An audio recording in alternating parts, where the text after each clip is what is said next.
So let's now move to the dialogic instructional strategies.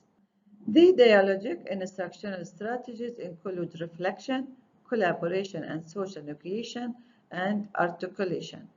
The first strategy in dialogic instructional strategies is articulation. What does it mean? It means that its students will get to explain their understanding to others. Promote students the opportunity to articulate their knowledge and understanding of something to others. Explain what they know about the problem or the process or the concept and activities to others. So now you will explain your understanding to others. You will articulate your understanding and the knowledge you have learned from the topic or from the process to others. Enhance your critical thinking skills. You will be able to make a decision, to write, and also to communicate verbally.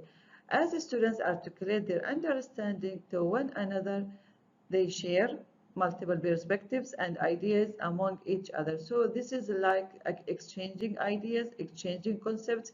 You communicate, you discuss your understanding to others. There is no right or wrong answer, but this is you articulate, you explain your understanding from something that you have already learned, you have explored, for example, and what did you understand from this problem? What are the causes, do you think, in your opinion, of this problem? What are the effects? What are the implications of this problem? What are the procedures, of course, for example, to perform this task? What do you think, in your opinion, in your and based on your understanding? So this is about the articulation when you explain something to others. So what are the process? The process is to engage learners in active and constructive thinking through representing their understanding in different ways. So you are 29 students in this course. So each student will explain, will articulate, will present their understanding in different ways. Some of you will present in mind mapping, some of you in a presentation, some of you it's just like a conversation and so on. So this is what about the process of articulation, and also to engage learners in collaborative and conversational activities through sharing ideas, listening to each other's perspectives, and constructing knowledge. So here you construct knowledge because you articulate, you discuss, you explain, you justify, and so on. So what are the techniques to or examples of techniques in order to implement articulation in your online courses? It can be implemented through the following activities like summarizing, paraphrasing, and creating analogies or maybe similarities and differences between something, questions and answers, like posting open questions, collaborative learning, discussion, debate, and problem solving, presentation of ideas and argumentation skills, presentation about research finding or assignment, engaging in discussion that allow to show your understanding. Let's take an example of articulation. Ask students to research a topic, present and explain their findings, provide evidence, and show examples of your findings.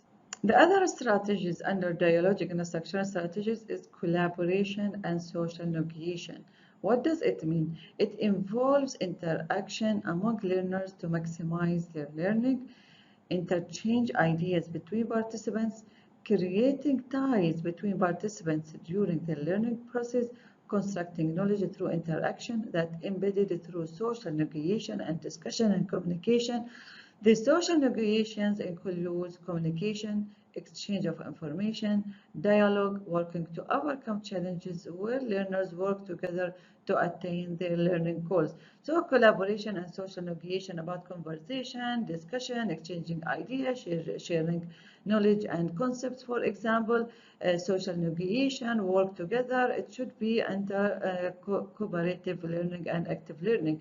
So what are the processes to include the strategies of collaboration and social negotiation in planning and designing your online course? So the process is to engage learners in collaborative problem solving by sharing ideas and construct knowledge and create a project. It's not necessary it's under problem solving, but it should be a collaborative learning. So maybe they work in a group and on defining or maybe explaining the solutions for a problem, or maybe the causes of some implication, for example, or to explain and explore the impact of something, for example, on your learning. What are, for example, the role of the quality of teaching and learning in students' performance, for example.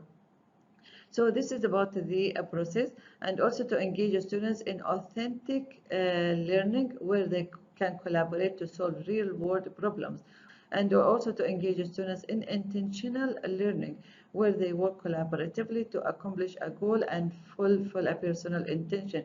So they understand what are the learning goals, what are they trying to accomplish, what at the end, what are the final product from this collaboration and social negotiation. So you engage students in collaborative learning, in authentic learning, and also in intentional learning, and of course in constructive learning, because at the end they construct the knowledge and they present their understanding. So what are the examples of techniques? Solving problem, to complete the task together, to create products, to understand an issue, for example, and to propose solutions. So these are about collaboration and social negotiation. What are the examples of collaboration and social negotiation? So we are studying a new topic. I will assign you to group assignments. We will form the groups. We will provide a clear and guiding instructions about how you are going to perform this assignment. I will provide you example like a modeling of the project. I will provide you the required information and resources. I will provide you clear rubric on how you are going to be assessed in this assignment. Also, I will provide you clear expectation for, on working in collaborative learning with your peers in a group. So all this information, it should be available for your students in order in designing your online course. So another strategies under dialogic and instructional strategies is reflection. Reflection means that analyzing and making judgment about what has happened, what worked well, what didn't work well, to create new meaning. And reflection and articulation are closely related. I mentioned in the beginning of this presentation, all these strategies are interrelated and have overlaps among them, and we'll see later how is it. What are the process of including or embedding a reflection in planning your course? Engage learners in active learning through observing the consequences and result of their actions and evaluate their knowledge. So now you are reflect on your understanding of the topic, and you observe what are the consequences and the result of performing this task, and evaluate your understanding through writing, for example, a paper of 1 to 2 pages about your understanding of the meaningful online learning. And also through enabling learners to think about their observation and action in order to construct a new knowledge. Now, when you write for me this reflective paper, that means you construct knowledge. So this is a new knowledge for me.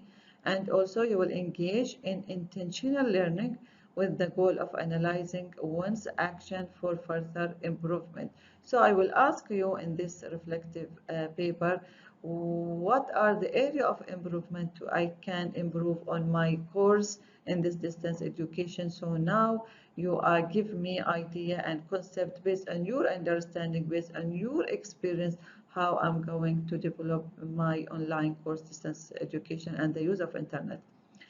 The examples and techniques you can use when you include reflection in planning for your online course is to ask students to write a paper about the topic at the beginning of the course and revise it at the end.